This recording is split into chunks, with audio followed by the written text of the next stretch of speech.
not the kind of monster that destroys people, but the kind that destroys the limitations you have placed upon yourself. The world has taught you to be comfortable, agreeable, predictable, and easy to understand. It has taught you to avoid conflict, avoid failure, avoid discomfort, and above all, avoid becoming too powerful. But there comes a moment when you must ask yourself a dangerous question. How much of your potential have you sacrificed simply because you were afraid of becoming someone others could not control? Explain keynote 1 on 500 words without any subheading.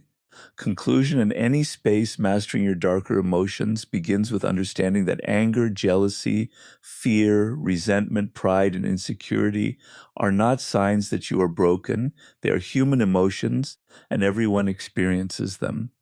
The real danger begins when you refuse to understand them and allow them to control your behavior. An emotion can appear within seconds, but the consequences of acting on it can remain for years. Someone insults you, and anger tells you to respond immediately. Someone succeeds, and jealousy tells you that their success somehow diminishes your own possibilities. Someone rejects you, and insecurity tells you that you are not worthy.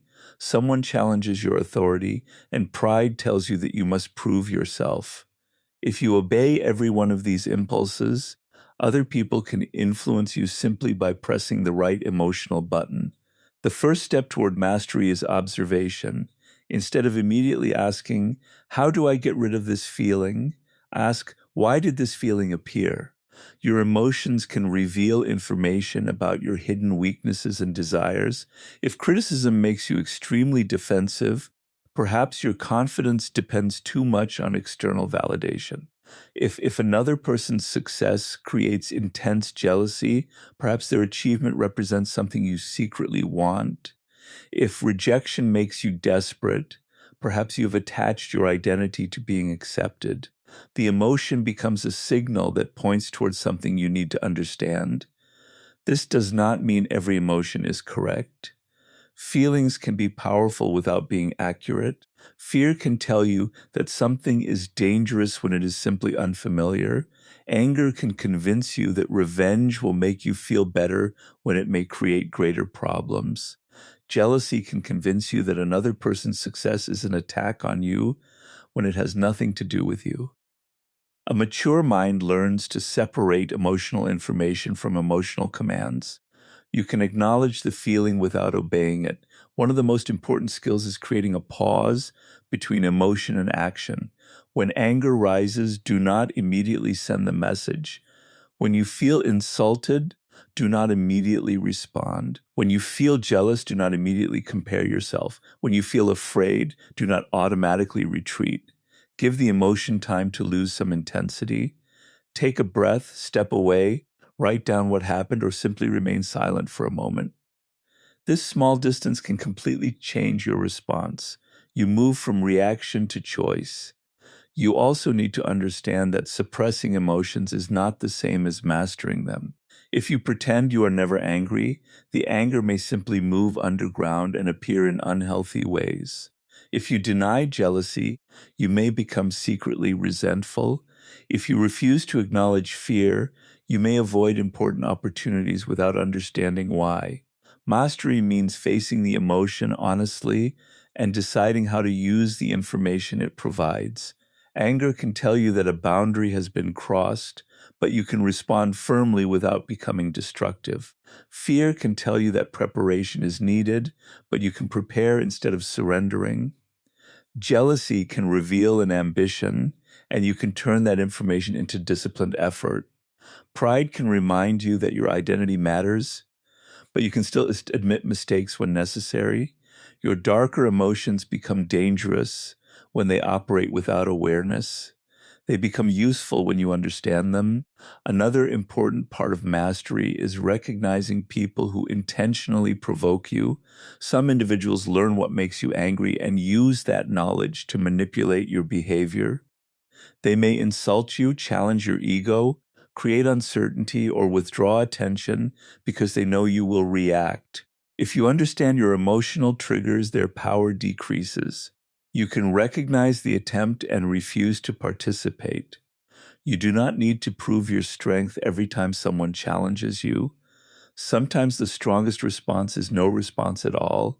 Sometimes you respond calmly, sometimes you leave. The important thing is that you decide. Over time, mastering your darker emotions creates a quiet form of power. You become harder to provoke, harder to manipulate, and more capable of making decisions under pressure. You still feel deeply, but your feelings no longer control every action. You begin to understand yourself more honestly, and that understanding gives you freedom. The goal is not to become emotionless. The goal is to become the person who can look directly at his anger, fear, jealousy, and insecurity and say, I understand why you are here, but you do not decide what I do next. Turn pain into power by refusing to let difficult experiences become the final definition of who you are. Pain is unavoidable. At some point, everyone experiences failure, rejection, disappointment, betrayal, loss, embarrassment, loneliness, or circumstances that seem completely unfair. You cannot always choose what happens to you, but you can influence what those experiences create inside you. One person can experience failure and decide that they are incapable, while another can experience the same failure and use it to become more prepared. The event may be painful for both, but the meaning they create from it can be completely different. This is where strength begins. Pain often reveals parts of yourself that comfort keeps hidden. When everything is easy, you may never discover how patient, disciplined, or resilient you can become. Difficult circumstances force you to confront weaknesses you might otherwise ignore. A failed attempt may show you that your strategy was poor. Rejection may reveal that you depended too heavily on another person's approval. A difficult period may expose how easily you lose discipline when circumstances become uncomfortable. Instead of seeing these discoveries as reasons for shame, use them as information, study what happened, ask what you could have done differently, identify what the experience taught you, then use that knowledge to make your next decision stronger. This does not mean pretending that pain is good or that suffering should be celebrated. Some experiences genuinely hurt, and you are allowed to acknowledge that. Strength is not pretending you were never wounded. Strength is refusing to let the wound become your permanent identity. You can say, "This hurt me," without saying, "This destroyed me." You can recognize what you lost without believing that everything valuable is gone. One of the greatest dangers of pain is allowing it to create a story that limits your future. After failure, you may begin thinking, I always fail. After rejection, you may think, nobody will ever choose me. After betrayal, you may decide, nobody can ever be trusted. These conclusions feel powerful because they simplify the world, but they can become prisons. One painful experience does not automatically predict every future experience. If you allow one event to define your expectations permanently, you give the past control over the future. Turning pain into power means learning without becoming trapped by the lesson. Pain can also develop resilience. Each time you experience difficulty and continue moving forward, you build evidence that you can survive discomfort. The first setback may feel overwhelming, the second may still hurt, but you understand yourself better. Eventually, you realize that difficult moments are temporary and that you possess the ability to respond. This creates a deeper confidence than simple optimism. You no longer believe that nothing will go wrong. You believe that even when something goes wrong, you can handle it. That difference changes how you approach life.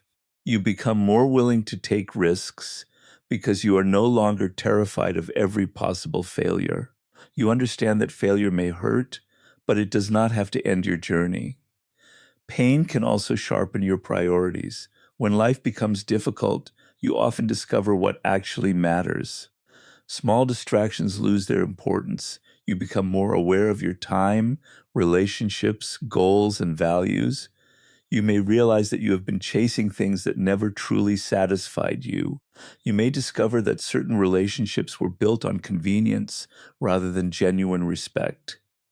You may recognize that your attention has been wasted on people and situations that do not deserve it. Difficult experiences can therefore become moments of clarity if you are willing to reflect instead of simply reacting. The most powerful transformation happens when pain becomes disciplined action. Do not simply say that your suffering made you stronger. Prove it through what you do afterward. Study harder, build better habits, improve your skills, protect your boundaries, become more patient, choose better relationships, strengthen your character. Let the experience change your behavior rather than merely becoming a story you repeat. The past cannot be rewritten, but it can be used. Every difficult experience contains information that can help you become more prepared for the next chapter. The person who learns from pain becomes more difficult to break because every setback adds knowledge, perspective, and resilience. You stop asking only, why did this happen to me? And begin asking, what can this teach me? And what will I do differently now? That question transforms suffering into movement. Pain may have entered your life without permission, but it does not have to control where your life goes next. Become fearless through discipline by understanding that courage is not the absence of fear, but the ability to act correctly while fear is present. Fear will always exist in some form. You may fear failure, rejection, embarrassment, uncertainty, financial loss, criticism, or the possibility of discovering that you are not as capable as you believed. The mistake is thinking that fear must disappear before you can move. If you wait until you feel completely fearless, you may spend your entire life waiting. Discipline offers another path. Instead of asking whether you feel ready, you ask whether the action is necessary. Then you act despite the discomfort. Every time you do this, you teach your mind that fear is a feeling, not a command. Fear becomes weaker when you stop automatically obeying it. Imagine that you have an important goal but keep delaying the first step because you are afraid of failing. Each day you postpone the task, your fear grows because your mind continues imagining terrible outcomes without receiving evidence that you can handle the situation. The moment you begin, something changes. You discover what the actual problem is rather than fighting an imaginary one. You may still feel nervous, but now you have information. You can prepare, adjust, learn, and continue. Action converts vague fear into specific challenges, and specific challenges can be addressed. Discipline is what keeps you moving after the initial excitement disappears. Motivation can make you feel powerful for a few hours, but it is unreliable. Some days you will feel energetic and confident. Other days you will feel tired, doubtful, or distracted. If your progress depends entirely on motivation, your results will constantly change with your mood. Discipline creates consistency because it allows you to act according to your commitment rather than your emotional state. You do the work because you decided it matters, not because you happen to feel inspired. This creates a powerful relationship with yourself.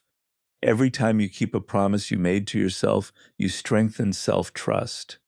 Every time you repeatedly break that promise, you weaken it. You therefore become stronger by practicing small acts of consistency. Wake up when you plan to wake up. Complete the task you said you would complete. Exercise even when you do not feel motivated. Study when entertainment seems easier. Have the difficult conversation instead of avoiding it. These actions build a person who can rely on himself under pressure. Fear also becomes easier to manage when you stop trying to control the outcome completely. You cannot guarantee success. You cannot guarantee that everyone will approve of you. You cannot guarantee that every decision will work. What you can control is preparation, effort, attention, and response. Focus on those things. If you prepare seriously, give your best effort, and learn from the result, then even failure becomes useful. This mindset reduces fear because you no longer demand certainty before acting. You accept that uncertainty is part of meaningful progress. Discipline also requires controlled discomfort. If you constantly escape discomfort, your tolerance for it becomes smaller. A difficult conversation feels unbearable because you have avoided difficult conversations. A challenging workout feels impossible because you have avoided physical discomfort. Concentrating on difficult work feels exhausting because you have trained your mind to seek instant stimulation. But when you gradually expose yourself to manageable discomfort, your capacity expands. You discover that discomfort can be experienced without being obeyed. This is how courage becomes a habit. Fearless people are not necessarily people who feel less fear.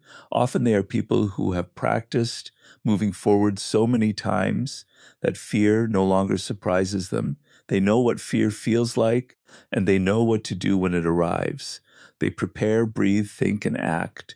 They do not require perfect confidence before beginning. They allow action to create confidence. This is the deeper power of discipline. It transforms courage from a temporary emotion into a repeated behavior. You become less concerned with appearing fearless and more concerned with doing what must be done. Over time, the challenges that once intimidated you become evidence of your growth. You realize that you do not need to eliminate fear to become powerful. You need to stop allowing fear to make your decisions.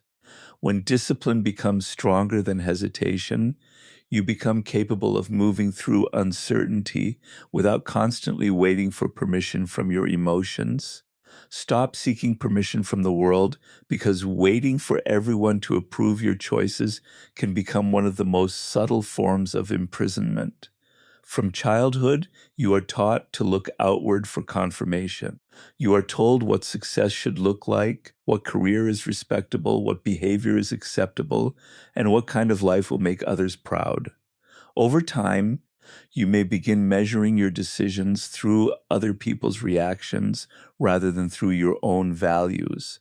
You ask whether they will understand, whether they will approve, whether they will support you, and whether they will think highly of you. The problem is that approval is never guaranteed. If your confidence depends on it, you become vulnerable to anyone who can praise you or criticize you. A person who desperately needs approval can be controlled without threats, because all someone has to do is withdraw acceptance. You may change your plans, hide your opinions, tolerate disrespect, or abandon your goals simply to avoid rejection. Taking your power back requires understanding that advice and permission are not the same thing. Advice can be valuable because other people may have knowledge or experience that you lack. You should listen carefully, consider different perspectives, and remain willing to correct your mistakes. But after listening, you must still make your own decision.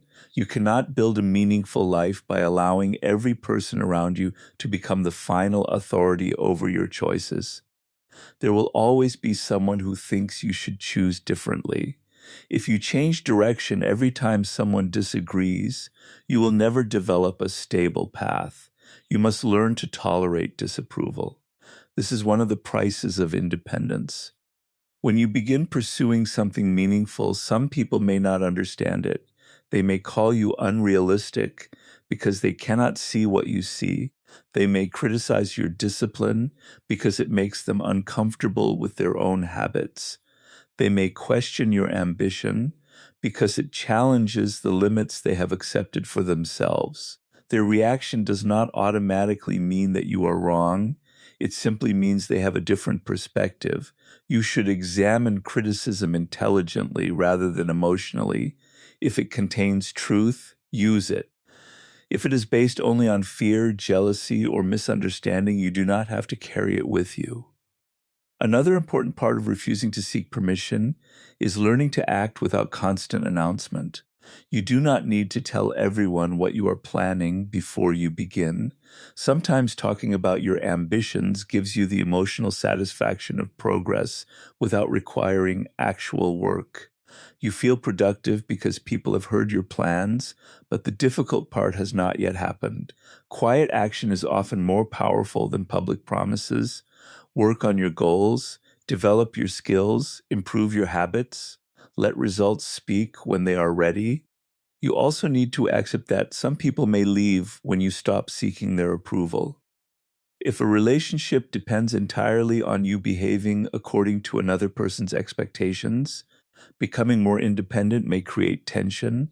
This can be painful, but it also reveals the nature of the relationship. Healthy relationships allow people to grow and disagree without requiring total control. You can care about someone without surrendering your identity. You can respect someone without obeying every demand. You can love someone while maintaining boundaries. The goal is not to become rebellious for the sake of rebellion. That is simply another form of dependence, because you are still allowing other people to determine your behavior only in the opposite direction. True independence means choosing based on your principles rather than reacting to everyone else's expectations. Before making an important decision, ask yourself what you would choose if nobody could praise or criticize you for it. Ask whether the decision supports the person you want to become. Ask whether you are choosing it from purpose or fear. These questions help separate genuine desire from the need for approval. When you stop seeking permission, you do not become someone who never listens. You become someone who listens carefully but decides consciously. You stop asking the world to confirm that you are allowed to become stronger, more ambitious, disciplined, creative, or different.